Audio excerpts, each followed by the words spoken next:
Nee, was war das für ein Dressjahr? Im Januar war noch alles normal, im Februar wie immer die Jalze Zick, aber dann plötzlich das restliche Jahr Aschermittwoch. Zack, bumm, schottendichte März. Corinna oder so hieß die Aal. Und plötzlich waren alle Lück zu Hause. Aber die Lück hatten durch. Aber wir Kölner sind ja nicht auf den Kopf gefallen, also sind wir kreativ geworden. Online-Würfelturnier, Gastrogutscheine und eine schöne Vierer auf dem Kölsch mit dem Jupp von nebenan auf Balkonien. Prost, Jupp! Und die richtige Musik hatte man natürlich auch noch live im Autokino. Brings Goes Hubkonzert. Für die Stimmung war also gesorgt. Aber die Lück hatten trotzdem durch. Also haben wir das hier erfunden. Das Kölsche Handtäsch. Frisch gezapptes Kölsch to go. Ja, die Lück stand in Schlange vom Belgischen bis nach Bickendorf. Aber 50 Meter Abstand halten zum Zapfahren.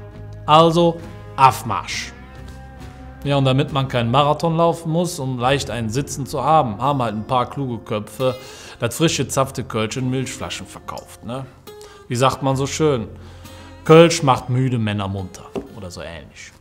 Überall jedes Fans vom FC Köln. Nur nicht mehr im Stadion. Das war wie leer gefischt.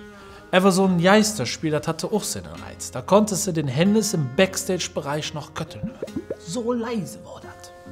Ja, im Mai ging es dann ganz langsam wieder los. Ne, aber alles ohne Trömmelchen. Ne? Jede freie Fläche vor der Kneipe durfte genutzt werden, also schossen überall diese Pop-up-Bierjachten aus dem Boden. Ne? Ja, jeder Parkplatz wurde plötzlich zur Außengastronomie. Herrlich. Parkplätze und Gäste waren dicht. Ja, im Sommer durften sie dann alle wieder rein. Also nicht alle, sondern 5 auf einmal. Ne? Und die Corona musste draußen bleiben.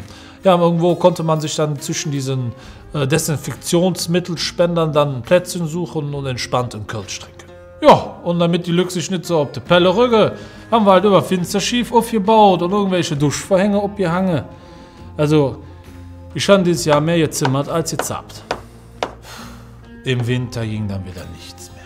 Außer Glühweinwanderwege entlang von heruntergelassenen Rollläden und traurigen Zapfhähnen. Was? Glühwein auch nicht mehr? Glühwein auch nicht mehr. Naja, was willst du machen, ne? Uns Kölsche kriegst du so schnell nicht kaputt. Da muss schon ein bisschen mehr kommen als um Corinna. Und der FC wird auch nicht abstehen. Und wir Kölsche werden eins in jeder Lebenslage bleiben.